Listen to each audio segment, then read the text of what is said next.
नमस्कार, राजस्थान 5 के प्रहार में आपका स्वागत। मैं हूं आपके साथ हेमंत कुमार। मोदी सरकार को 12 साल पूरे हो चुके हैं और इसे लेकर के आज प्रदेश के मुख्यमंत्री भजनलाल शर्मा ने मोदी सरकार के 12 सालों की उपलब्धियां जनता के बीच में रखी। सीएम ने कहा कि पहले जहां प्रदेश में प्रति व्यक्ति आय सिर्फ 69,000 थी, वो आज बढ़कर के 2,05,000 रुपए हो चुकी है। यही नहीं, ग्राम सड़क योजना का आंकड़ा 53,000 से बढ़कर के 86,000 किलोमीटर के पार हो गया। तो वहीं सामाजिक सुरक्षा के लाभार्थी भी 57 लाख से बढ़कर के करीब 90 लाख पहुंच चुके हैं। लेकिन सरकार के इन आंकड़ों को लेकर के विपक्ष लगातार तीखा पलटवार कर रहा है। आज इसी को लेकर के चर्चा करेंगे। पहले रिपोर्ट देखिए।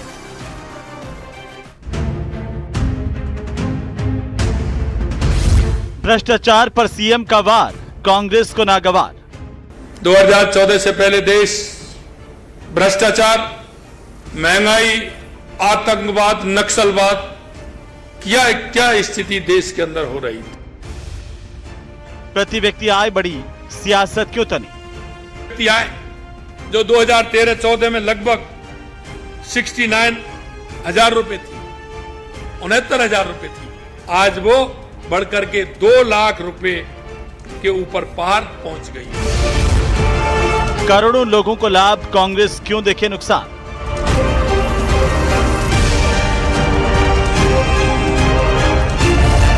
मोदी सरकार के 12 साल, प्रदेश में सियासी तकरार।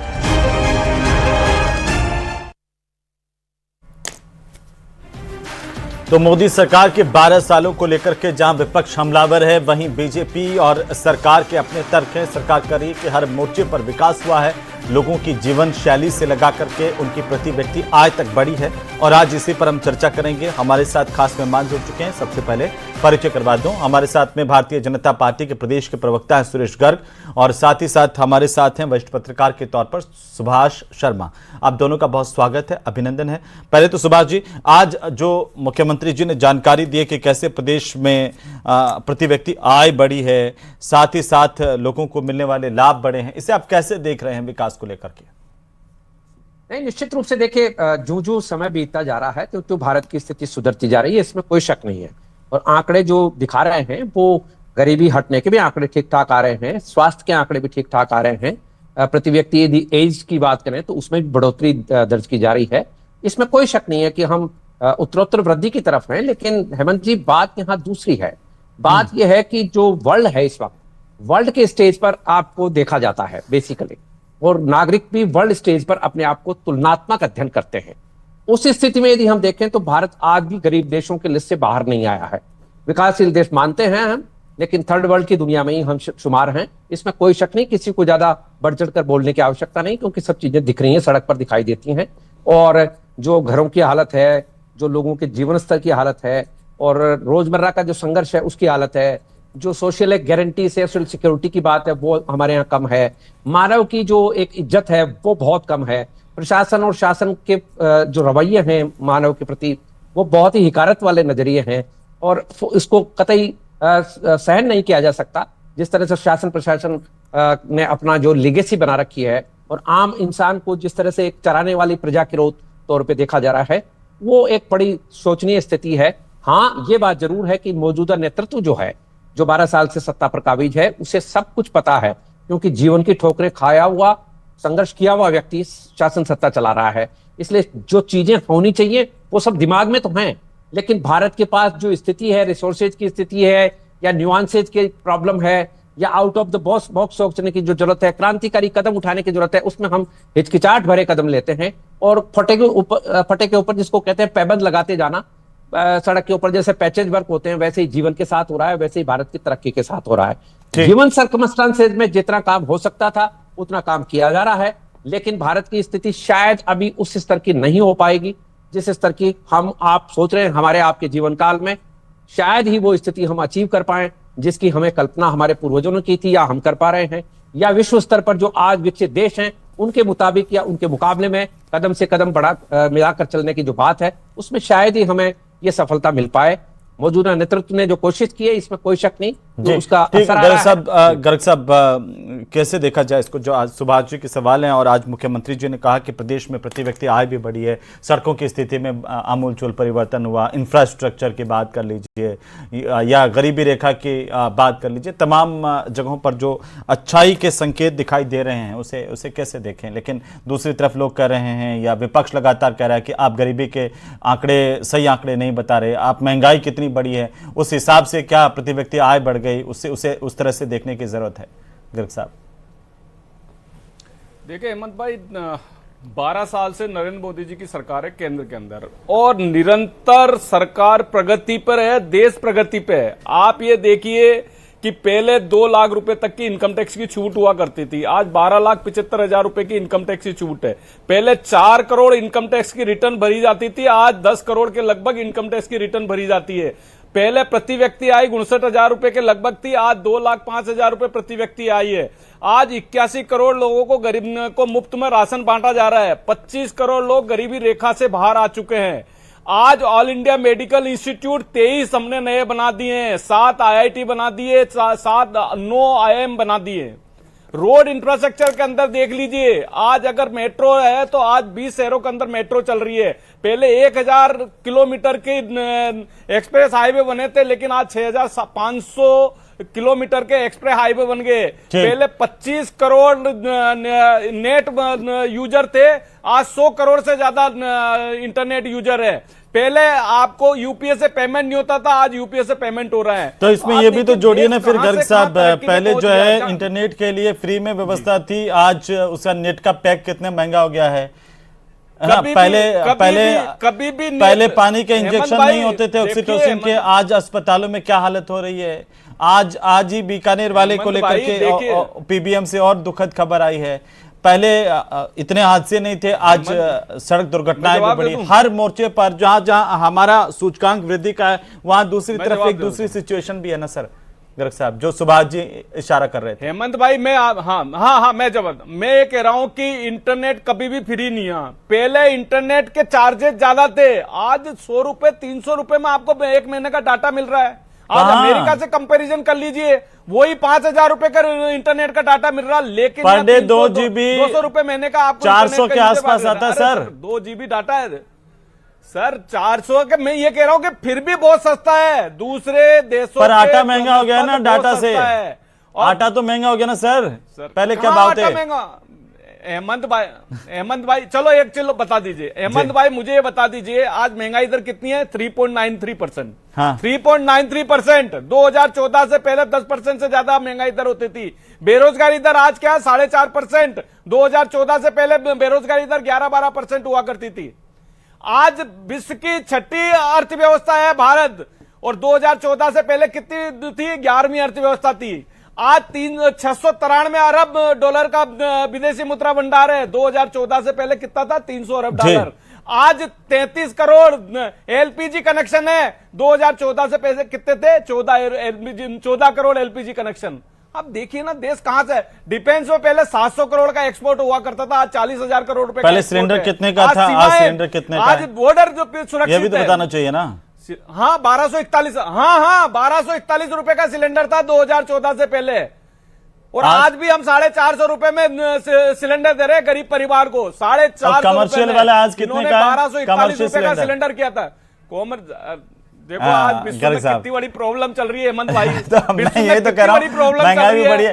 नितिन सारस्वत जी जुड़ चुके हैं, वो आप ठीक है। देखिए बहुत सुधार तो हुआ है, ये तो बात माननी चाहिए। नितिन सारस्वत जी जुड़ चुके हैं, कांग्रेस पार्टी प्रवक्ता नितिन जी। मैं कंपेरिजन पर ही चलेंगे अभी 2014 के पहले और 2000, लेकिन मैं तथ्यों पे बात करेंगे। कांग्रेस के प्रवक्ता भी तथ्यों पे बात करेंगे। ठीक है, नितिन सारस्वत जी जवाब दे रहे हैं। नितिन सारस्वत जी क्यों परेशानी है जब मुख्यमंत्री आज हम घर में घुस के मार रहे हैं? ऑपरेशन सिंदूर भी किया है, सर्जिकल स्ट्राइक भी की है, एयर स्ट्राइक भी की है हमने।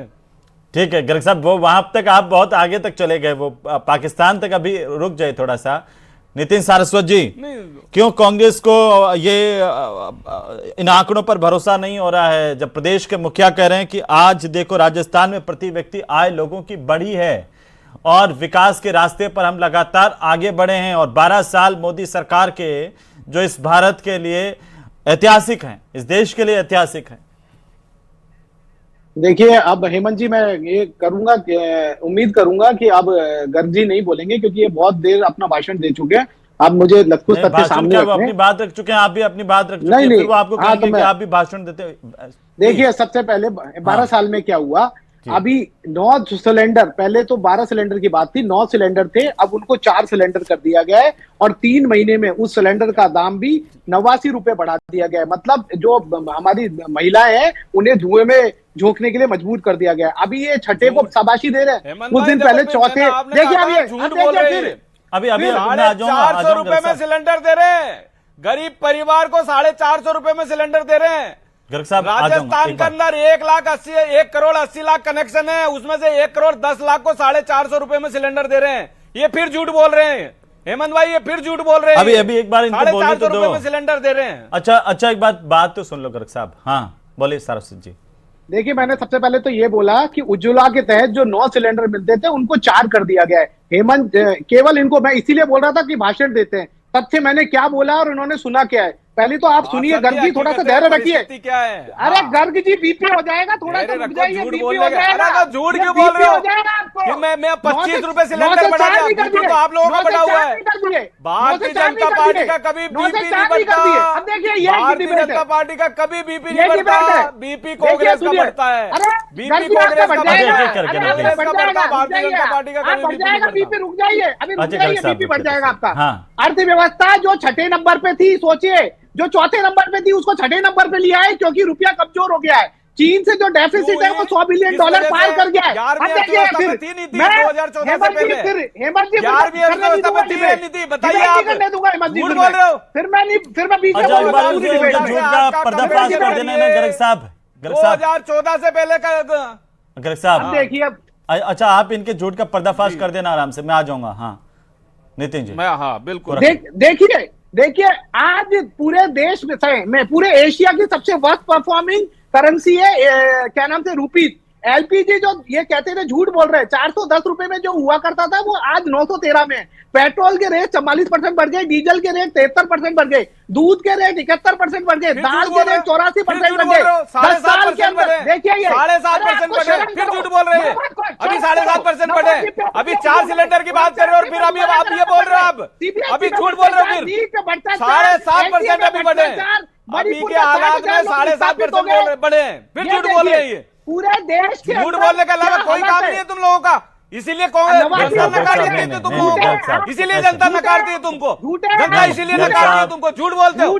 7.5% बढ़े, गुस्सा मत होइए गर्ग साहब, गुस्सा मत कीजिए। 7.5% पेट्रोल डीजल के दाम बढ़े। और पता है गर्ग साहब, हम भाषा का ध्यान रखें, दोनों से जनता बताएगी, वो तो जनता आपसे अपेक्षा नहीं कर सकते हैं गर्ग नितिन जी, साहब। वो तो जनता बताएगी। नहीं गर्ग साहब, आपसे जनता तो बता ही रही ऐसे है। तुम वाली भाषा का आपसे अपेक्षा नहीं कर सकता मैं। बाकी आप बहुत सीनियर सर। नहीं, मैं कहाँ बोल रहा हूँ, ये तो ये बोल रहे हैं साहब। आप कह रहे हैं मैं बोल रहा हूँ, गजब कर रहे हैं। बीच में एक बार में डिबेट में बोलने नहीं दिया है, और आपको शर्म नहीं आ रही है। ठीक है, ऐसे नहीं नितिन जी, आप पर भी लागू होता प्लीज।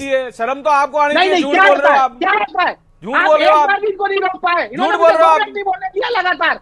ये अच्छा गर्ग साहब, एक बार उनको बात पूरी कर लेने दीजिए, नहीं तो फिर वो वापिस से पूरा समय इसी में हो जाएगा ना। एक बार बात पूरी कर ले, जल्दी से पूरा कीजिए नितिन सारस्वत जी, पूरा कीजिए। देखिए, पहले 5 महीने में 2.1 लाख करोड़ रुपए का एफडीआई जा चुका है, और देश का एफडीआई नेगेटिव है। मतलब जो देश के लोग भी है, वो यहाँ पे निवेश नहीं कर रहे हैं, वो बाहर निवेश कर रहे हैं। नेट एफडीआई नेगेटिव है। 15 से 25 जो साल के जो बच्चे हैं, उनके अंदर 40% यूथ अनएम्प्लॉयड है। सुनिए, आप सुनिए, IMF के अंदर अकाउंटिंग को सीक्रेट कर दिया गया है। सुनिए, आप मेरी सुन ले, आप मेरी सुनिए। व्यापार घाटा अभी तक का सबसे मैक्सिमम है। 10 साल में 89 पेपर लीक है, 48 एग्जाम, क्या नाम से, री एग्जाम हुए राजस्थान से शुरू करते हैं सीबीएसई के अंदर, 2018 से 2023 तक पेपर लीक। राजस्थान से शुरू कर लीजिए, राजस्थान से शुरू कर लीजिए। राजस्थान में प्रति व्यक्ति आय बढ़ी कि नहीं बढ़ी? सुनिए, क्या सुनाई, सुनिए, राजस्थान में बता रहा हूँ, बोलने दीजिए। सुनिए, राजस्थान के अंदर क्या है, प्रति व्यक्ति आय बढ़ी नहीं बढ़ी? सुनिए, राजस्थान ने आजादी के बाद जितना कर्ज लिया है, उसका 20% कर्ज केवल इन 2 सालों में ले लिया है। आप सुनिए, राजस्थान में क्या सुनाई देता है, स्काउट गाइड। सुनिए, अरे क्या साल की 2 लाख रुपए की आय हो गई है आम आदमी की औसत आय, बताइए। साल की 2 लाख रुपए राजस्थान में। अरे देखिए, सुनिए, राजस्थान में स्काउट गाइड घोटाला आपको सुनाई देगा, पोशार घोटाला दिखाई देगा,